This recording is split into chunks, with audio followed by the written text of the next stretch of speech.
Halo, Assalamualaikum warahmatullahi wabarakatuh. Bertemu lagi dengan saya, Zuhratun Nisa, di kelas 11 ini. Untuk fase F kelas 11 ini, saya akan mengampu mata pelajaran prakarya dan kewirausahaan yang sering disebut mata pelajaran PKWU. Untuk mata pelajaran PKWU ini kita ada 4 materi. Ada pengolahan, kerajinan, budidaya, dan rekayasa sistem teknik. Untuk lebih jelasnya, kita akan membahas materi yang pertama, yaitu pengolahan. Yuk simak dulu yuk materi berikut ini. Usaha pengolahan makanan khas asli daerah. Jadi pada video pembelajaran kali ini kita akan fokus untuk membahas pada proses perencanaan dan juga produksinya saja. Baiklah, tanpa berlama-lama langsung saja kita masuk ke pokok bahasan yang pertama. Yuk. Oke, pertama-tama Ibu mau tanya dulu nih, apa sih makanan khas daerah? Mungkin kalian sering mendengar ya, makanan khas daerah, makanan daerah, khas daerah. Tapi apa sih makanan khas daerah? Yuk kita telusuri sama-sama. Makanan khas daerah adalah makanan yang biasa dikonsumsi di suatu daerah. Biasanya makanan-makanan tersebut karakternya itu akan berbeda-beda di setiap daerah, mengikuti kebiasaan keseharian dari orang-orang yang berada di daerah tersebut. Jadi biasanya karakter makanan di suatu daerah itu akan mencerminkan karakter masyarakatnya. Nah, untuk lebih jauhnya nanti kita bahas di proses produksinya ya, gimana sih kok bisa beda-beda, bisa mencerminkan karakter. Untuk proses perencanaan usaha selalu ada 4 hal atau 4 step yang akan kita rencanakan, yaitu berdasarkan ide dan peluang usahanya, lalu sumber daya yang dibutuhkan, lalu perencanaan administrasi, dan tak lupa kita juga harus merencanakan pemasaran. Kenapa sih 4 hal ini harus selalu disiapkan? Karena bila dipersiapkan dengan baik, maka prosesnya akan berjalan lebih lancar, jadi menghindari hal-hal yang tidak diinginkan. Kira-kira seperti itu ya gambarannya.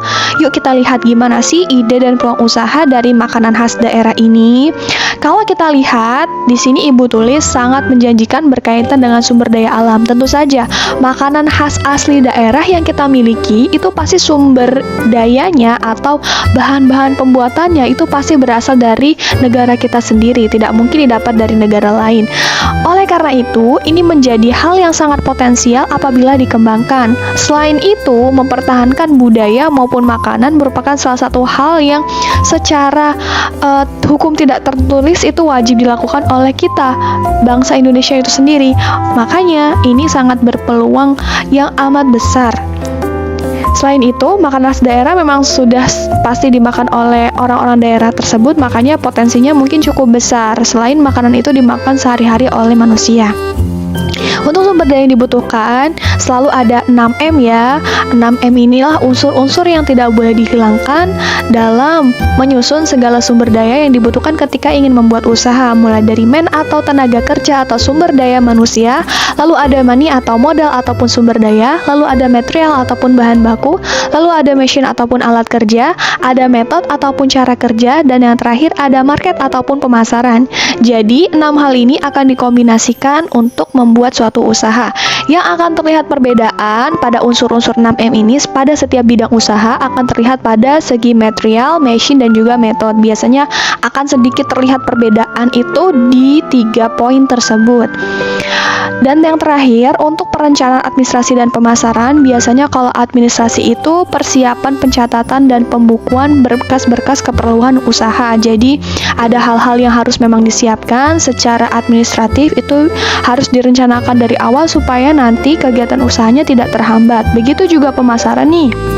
Nah, pemasaran ini biasanya menyiapkan strategi yang menyasar konsumen. Jadi, mulai dari pembuatan produk, penyediaan harga, sampai ke transaksi, itu dari awal harus dipersiapkan. Kenapa sih harus ada persiapan? Tadi, seperti yang sudah Ibu katakan di awal, makin baik persiapan, makin banyak persiapannya, maka akan meningkatkan peluang keberhasilan. Gitu ya, kira-kira gambarannya. Baiklah, kita sekarang lanjut gimana sih proses produksi ataupun proses pengolahan dari makanan khas daerah ini. Kalau kita lihat berdasarkan jenis dan karakteristik alat dan bahan, seperti yang tadi sudah disampaikan, Ibu mau ambil dua contoh daerah nih. Contohnya misalnya daerah Jawa Tengah dan juga daerah Sumatera. Kalau kita lihat nih, kenapa tadi awalnya makanan itu mencerminkan karakter dari masyarakatnya? Dari Jawa Tengah dominannya rasanya manis, sedangkan Sumatera itu dominannya rasa pedas dan asam. Kenapa sih? Kalau kita lihat saja mungkin kebanyakan cara bertutur kata atau logat dari Jawa Tengah itu lebih halus dibandingkan Sumatera. Jadi benar-benar mencerminkan ya. Lalu untuk bahan-bahan untuk Jawa Tengah itu dominannya menggunakan bawang putih, sedangkan Sumatera itu menggunakan banyak rempah. Nah, mungkin ini berkaitan dengan ketersediaan dari produk-produk rempah yang ada di daerah masing-masing. Jadi benar-benar mencerminkan. Untuk teknik pengolahan makanannya, Ibu kategorikan menjadi dua, yaitu ada pemanasan kering dan pemanasan basah. Kalau pemanasan kering itu ciri-cirinya adalah menggunakan minyak dalam proses pengolahannya. Ada 3 metode yang biasa digunakan, yaitu boleh menggunakan deep frying, pan frying, dan juga saute. Jadi tergantung dari jenis makanannya. Kalau pemanasan basah tekniknya lebih banyak, jadi ini nggak menggunakan minyak, yaitu menggunakan air ya rata-rata. Yaitu ada teknik boiling, blanching, simmering, braising, stewing, poaching, dan juga steaming. Jadi memang terlihatannya sama-sama merebus karena menggunakan air ya, tapi tekniknya agak beda-beda nih. Mungkin kalian boleh tahu lebih lanjut dengan mencari teknik-teknik ini di internet bagaimana seperti apa ataupun di YouTube. Oke, terima kasih sudah menonton. Jangan lupa untuk like, komen, dan subscribe. Bye-bye.